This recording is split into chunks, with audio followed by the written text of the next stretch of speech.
गर्मी एक ऐसी शक्ति जो हमारे दिन को थका देती है, हमारी ऊर्जा को सोख लेती है। लेकिन मानव इतिहास में हमने हमेशा इसका विरोध करने के रास्ते ढूंढे हैं। पंखे, छाया, ठंडे पेय और फिर एक आविष्कार ने सब कुछ बदल दिया। एक मशीन जो हवा को ही अपना कैनवास बनाती है, गर्मी को मात देती है और एक आरामदायक माइक्रो क्लाइमेट रच देती है। ये है एयर कंडीशनर की कहानी। केवल एक उपकरण की कहानी नहीं, बल्कि उस क्रांति की कहानी जिसने हमारे काम करने, रहने, यहाँ तक कि हमारे शहरों के बनने के तरीके को भी बदल दिया। ये कहानी हजारों साल पुरानी है। प्राचीन मिस्र के लोग रात भर पत्थरों को ठंडा करके अपने घरों में रखते थे। रोमन अमीर वर्ग अपने विला की दीवारों के भीतर पानी की नलियां बिछवाते थे, जिनसे बहता पानी दीवारों को ठंडा रखता था। और भारत की बात करें तो यहाँ मुगल काल में याद खान या हवा के सुरंगों और बावड़ियों का इस्तेमाल करके महलों को प्राकृतिक रूप से ठंडा रखा जाता था। ये सभी प्राकृतिक वाष्पीकरण और वेंटिलेशन के चतुर इंजीनियरिंग नमूने थे, लेकिन ये सीमित थे। असली मोड़ तब आया जब हमने कृत्रिम ठंडक बनाने का राज सुलझा लिया।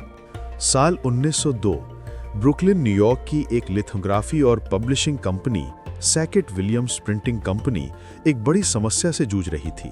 गर्मी और नमी के कारण कागज फैल और सिकुड़ जाता था, जिससे रंग अलाइन नहीं हो पाते थे और प्रिंटिंग खराब होती थी।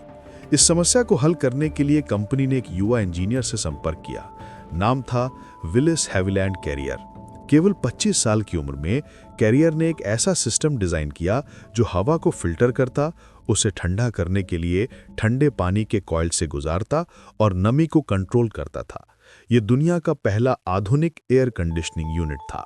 हैरानी की बात है, इसका उद्देश्य लोगों को ठंडक पहुंचाना नहीं था, बल्कि एक इंडस्ट्रियल प्रोसेस को स्थिर करना था। आज जिस एसी का हम आनंद लेते हैं, वो वास्तव में एक प्रिंटिंग प्रेस की समस्या का समाधान था। अगले कुछ दशकों में कैरियर और अन्य इंजीनियर्स ने इस तकनीक को परफेक्ट किया। 1915 में कैरियर ने अपनी खुद की कंपनी शुरू की, लेकिन एसी ने आम जनता का दिल 1920 के दशक में जीता, जब यह सिनेमा घरों में पहुंचा। आईसी कूल या एयर कूल्ड का विज्ञापन देने वाले सिनेमा घर गर्मियों में भी भर जाते थे। अचानक एयर कंडीशनिंग मनोरंजन और आराम का पर्याय बन गया। 1930 तक छोटे रूम कूलर्स आने लगे, लेकिन वे अक्सर जहरीले रसायन जैसे अमोनिया या मिथाइल क्लोराइड का इस्तेमाल करते थे।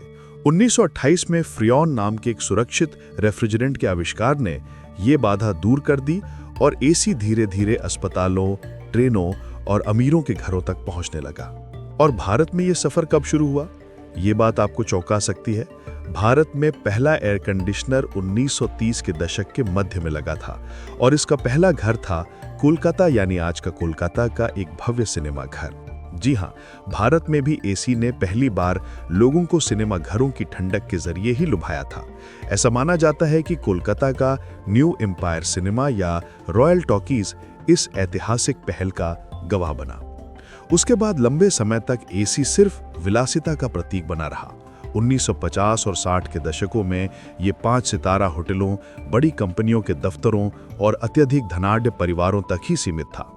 लेकिन 1970 और 80 के दशकों में भारतीय कंपनियों जैसे वोल्टास, ब्लू स्टार और क्रॉम्पटन ग्रीव्स ने विंडो एयर कंडीशनर बनाना शुरू किया। ये एक बड़ा कदम था।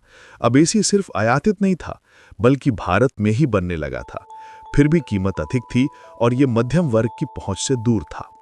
1990 के दशक में भारत के आर्थिक उदारीकरण ने सब कुछ बदल दिया।